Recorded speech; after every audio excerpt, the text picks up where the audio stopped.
Unpopular belief. The earth is flat. Why do you think that? Why would I think that? Oh, we need a whole podcast for that. The world's youth will be found in Africa. 50% of the world's youth will be found in Africa. And I would love 25% of them to be in gaming or 50% of them to be in gaming. Who sent you? My name's Dianga, but they call me the Beast. I'm one of Africa's professional gamers, African gaming ambassador. If it's gaming, I'm all about it. This journey started when I was a kid. I mean, I grew up watching a lot of movies. And then one day I found something that if you press, it reacts on the screen. And it turned out to be video games. And that's where my love for this thing started. Yes, it started when I was, I think, 6 or 7 years old. And it helped me survive life. And eventually I became a pro esports athlete. And eventually I became a mentor. And eventually maybe a game developer. Or, you never know. But in the gaming space, I got everything I wanted. Yeah. I think what made me choose it as a career was back in 2013. I used to work as a storyboard illustrator, and a lot of the time, most of my classes were on YouTube. So on the side, I happened to be an avid gamer. So one day I'm scrolling through the videos looking for videos to do better art, and I stumbled on a video of Mortal Kombat tournament. And by then I was a very big Mortal Kombat fan. So when I saw guys were actually playing and getting paid from it, it's when I actually took it serious and I was like, you know what, it's time to take names. So I started going to tournaments, practicing, getting better, and till today I'm still practicing and getting better. Okay. So growing up in Kibera, yeah, I know that's a lot of challenges you faced. I know that you have your foundation there and you give back to the community. Yeah. Would you mind telling us what brought this about, or what initiative you see for the kids in Kibera going forward, and also how it impacted you in your life? Yeah, so growing up in Kibera, I grew up with a lot of challenges. I mean, every other day it was a new challenge. And I'd say what held me together was actually gaming. I used to game a lot as a kid.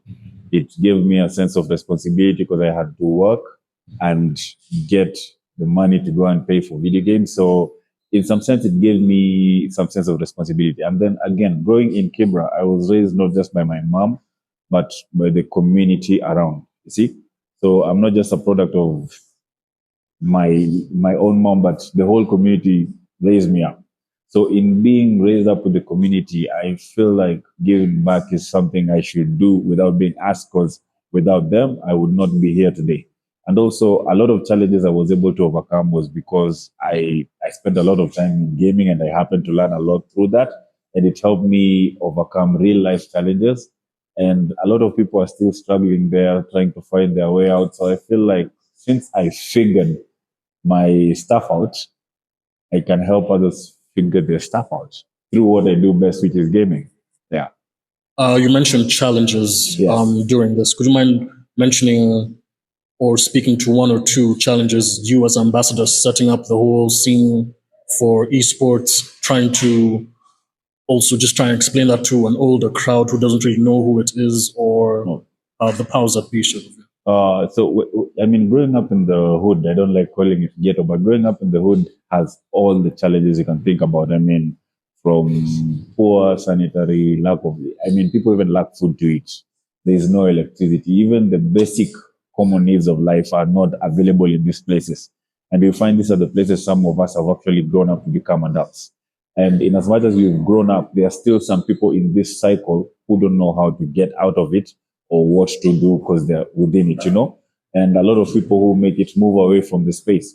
So everybody who is coming up has to figure it out on themselves on how to, move from here to a better place, So for me, I feel like being around there, just guiding these young ones, telling them crime doesn't pay, drugs, junkies, avoid drugs by all means. So things like this. And it's something about just empowering and building the community, because you find this is something that doesn't happen a lot these days. I mean, especially for the boy child, a lot of us are getting left to figure out our own stuff. So being there for them and guiding them, I feel it's like a calling for me. So that's why I keep going back there and trying to do these small projects of giving back, educating, teaching. And then again, my best tool is gaming, because that's the one place where we speak the same language regardless, Yeah. The challenges I face in this journey of spreading awareness about video games and esports is like, see the way Gen Zs have been making noise about what the boomers are not doing right. It's the same problem I face trying to talk about esports because you'll find the younger generation understand it, into it. This is what they live, breathe, do, right? But when you go to the old guys, since they don't understand it, and in the African setting, if you don't understand it, it's bad. If you don't know anything about it, it's bad. If it's technology, of course, that is bad. So it's kind of hard convincing them. So I took a different approach in doing the whole thing. My idea is to be able to get even a couple of players to move from Kenya, go abroad, let's say like Saudi Arabia, compete, win a tournament and come back, which is something we've already done. And maybe when the money starts flowing and they say, oh, these kids can win in this tournament, then it will start making sense to them because I think the biggest thing that makes sense to these guys is money, right? So it's to show this is also an avenue that can, to some extent, help guys make a living out of. So the challenges are numerous, but again, we shall overcome. I believe we shall overcome. Indeed, indeed. Power to the people. Speaking of initiatives and different projects you have, would you mind telling us about the public bus and the street video games initiative? What brought that about? And what is its ethos? Yes, the public bus thing was a very good way to raise awareness about video games as well. So the idea itself came about 1 year ago, I think 2 years ago, and I was working with Energy Radio. So they said they were having this early morning bus tours around the city, using the radio to engage with people. So the presenters were in the street. And I saw this as an advantage because we have our matatu culture, or should I say Nganya culture, Matuana culture. They have screens in them, right? So if the screens are there, and I saw some matatus even have PlayStations in them. So why would I not take my expertise as a pro gamer and as a video games expert to explain to people this is what video games is, this is how you can be part of video games, or you can even just enjoy it. So when I realized the bus was going around, I took the advantage of actually challenging people. Whoever beats me, I could actually say, I'll pay for them fair if they beat me. You see? So it was a way of just raising awareness, and I could cover a bigger distance compared to when I'm seated in one place, talking about it. Yeah. Now, from the streets of Kibera to being ambassador of esports to receiving the African Peace Summit, to being invited to the African Peace Summit in the African Union HQ. Would you tell us how that experience was for you and how, just everything about that? I think it's, you have dreams, but even dreams don't get that far, You have dreams, but they don't show you that something as trivial as this could get you that far. I mean, if you look at the African setting, a lot of people, when you start talking about video games, they look at it as child's play, But when it comes to where it has taken me and the doors it has opened for me, right, it's unimaginable, It's those things I still sit down and think like, oh, that was me, So I sit down and I look at it also as an opportunity for the generation that is coming. You see, that's how far I got without having the proper know-how, just having the passion, So imagine for the generation that comes, if we are able to equip them with the know-how, how to use it, how to exploit it, how to make it work for them, I believe it will take them even farthest than the AU, Yeah. And speaking of farthest, you also got another award here. Sorry, just listing up. You have many accolades, many distinctions here. The Golden Leadership Compass at the Future Investment Summit in Riyadh.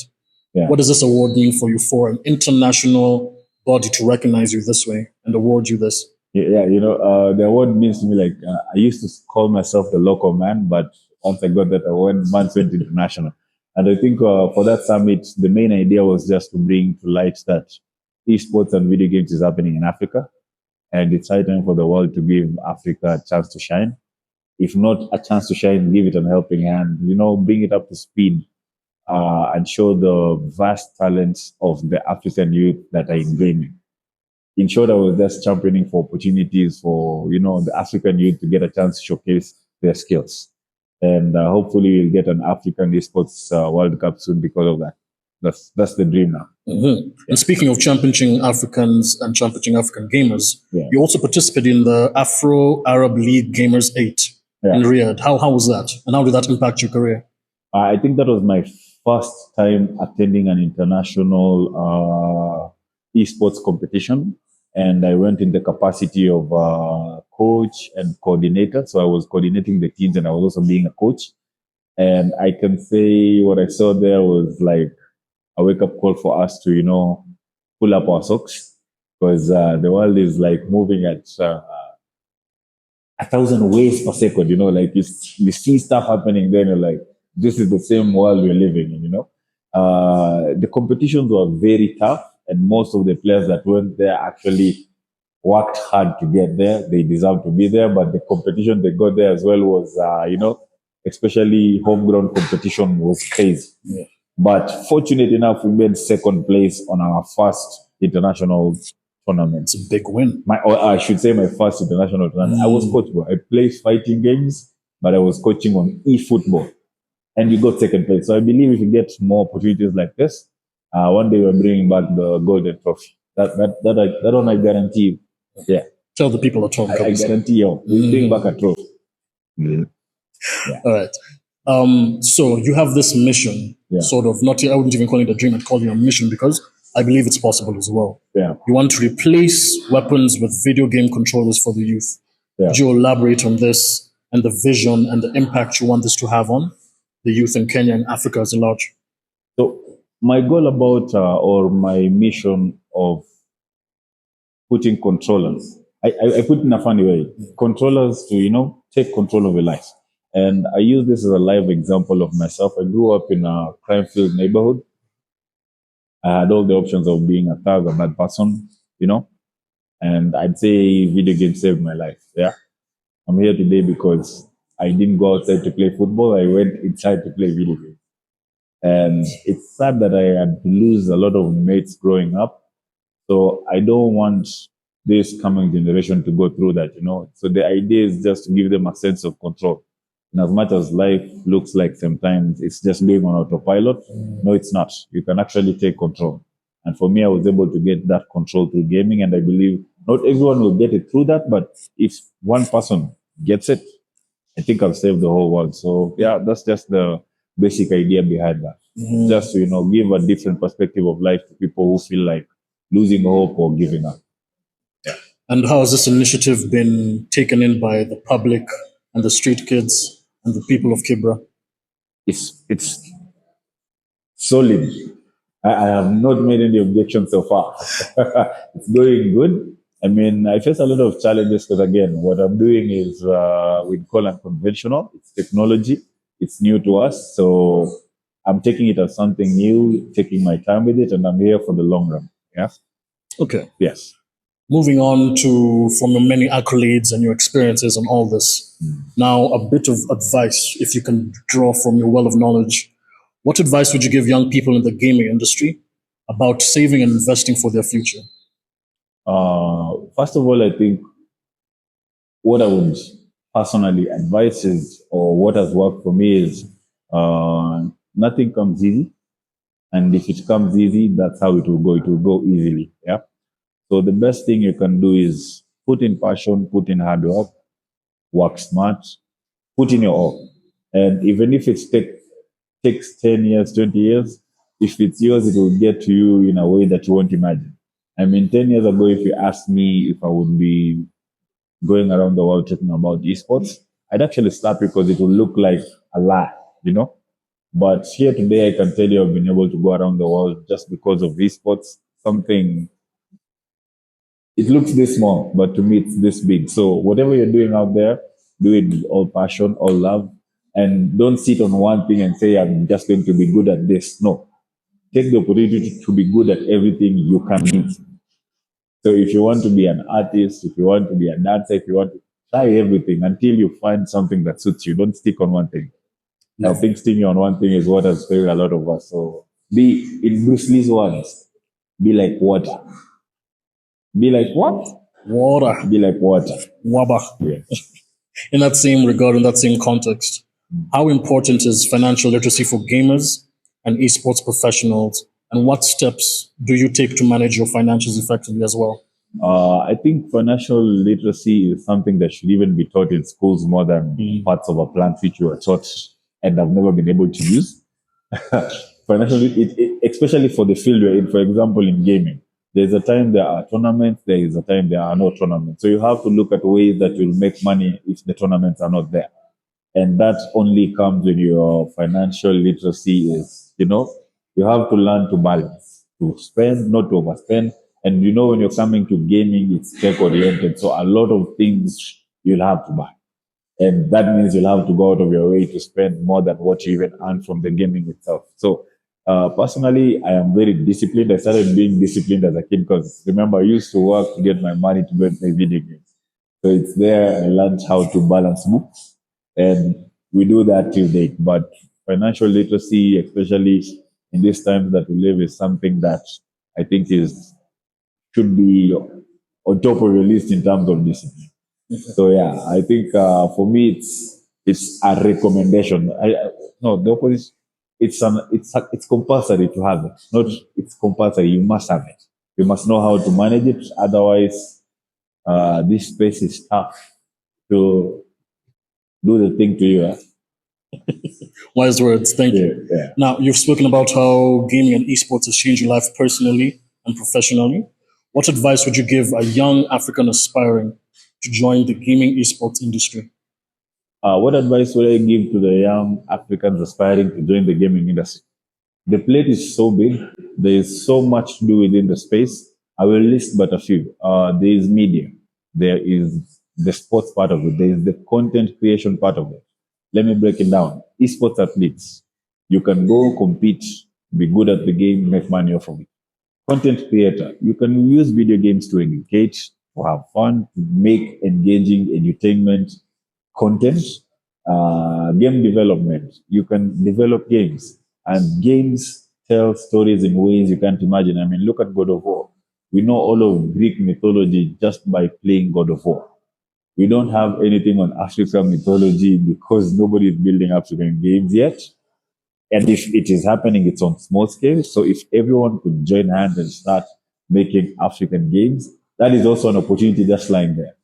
Journalism in gaming, the pop culture, the whole thing. I mean, it just ties to video games and all of it. So there's a lot of opportunities lying in video games for everyone.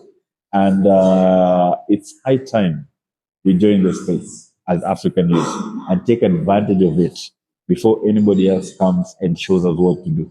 Yeah.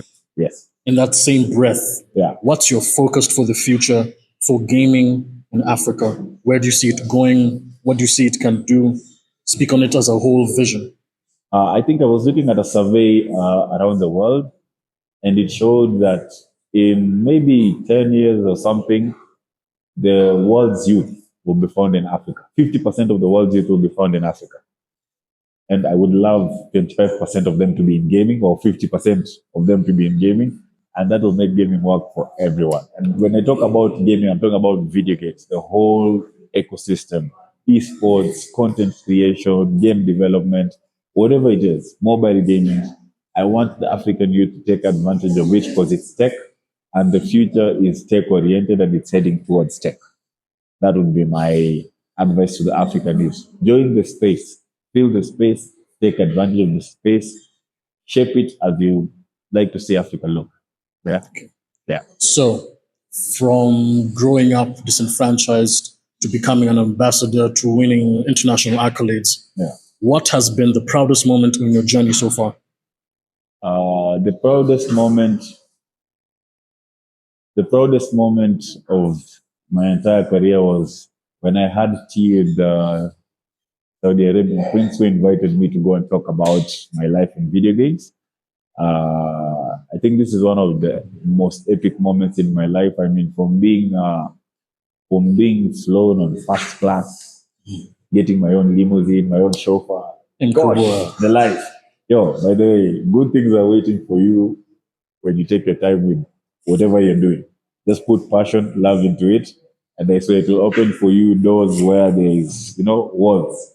Yeah, for me, my highlight has just been that tea we had and talking about my life and video games with the prince, man. I come from the hood, bro. Come from the hood. Big things are going on. I You're come seeing from the it. hood, and then one day I'm just sitting with a prince, bro. This guy doesn't know problems. He's, soft life. And then there's me from the streets to the palace. Yes, but it was a very beautiful experience, and those are one of the things that make me push this thing even hard because I believe for those who are coming after me, they have a better opportunity because now they know what to do better compared to me who was just figuring out stuff as I go. So yeah. So, Yeah. would you give us an unpopular opinion you believe that other people might not? Unpopular belief. Unpopular belief. The earth is flat. Why do you think that? Why would I think that? Oh, we need a whole podcast for that. But yes, that's my unpopular belief. The thing is flat. I have evidence. I have evidence. You don't believe me? Find me. Sawa. We will still we'll let you have that from us, yeah? You want me to give the evidence? Elaborate kidogo if you can. If I elaborate a bit. So you guys saw the recent eclipse we had, yeah? So basically what you are taught in school is the earth comes in between the moon and the sun, and that's why you have the eclipse, right? But this time when the eclipse happened, the moon was there, the sun was there, and there was the eclipse happening. So what is blocking what if the moon is there and the earth is here and the sun is there? If the thing is not flat. Lakini sasa the earth can't come in between the moon and the sun. Oh, bro. Hey, wait. We were beaten in school for this. Check it. The moon orbits the earth. Yeah, but how does the eclipse form? The moon blocks the sun. From our vantage point, yeah. The moon blocks the sun. So something is blocking the sun, yeah? So when the moon is there and the sun is there, what is blocking the sun? Why do we have the moon? You can see both of them at the same time. Yes, if you can see both of them at the same time, like there are videos online. Moon is there, sun is there, it's blocked. What is blocking the sun? Literally the moon. The moon? Yes. And what is it doing there? It's orbited and it's gotten to that vantage point in which we can't see the sun. Listen. The eclipse is happening here. The moon is here. Okay? Not you can't see the moon. No, the moon is here and the sun is here. And the eclipse is happening. Okay? You know, like when in the morning you still see a bit of the moon. Yeah, in the morning you still see a bit of the moon. So how does it form the eclipse if you can still see a bit of the moon? They're supposed to be on a straight line. Are they? Yeah, that's how shadows work, right? I stand in front of the source of light. You see, this is the eclipse, yeah? See, it's nothing, yeah? So minus that, no eclipse, yeah? Plus that, eclipse. So when I can see this hand there, what is forming the shadow here? My hand is not there. It's simple maths. This is the moon. That's the sun. This is earth. Moon there, light.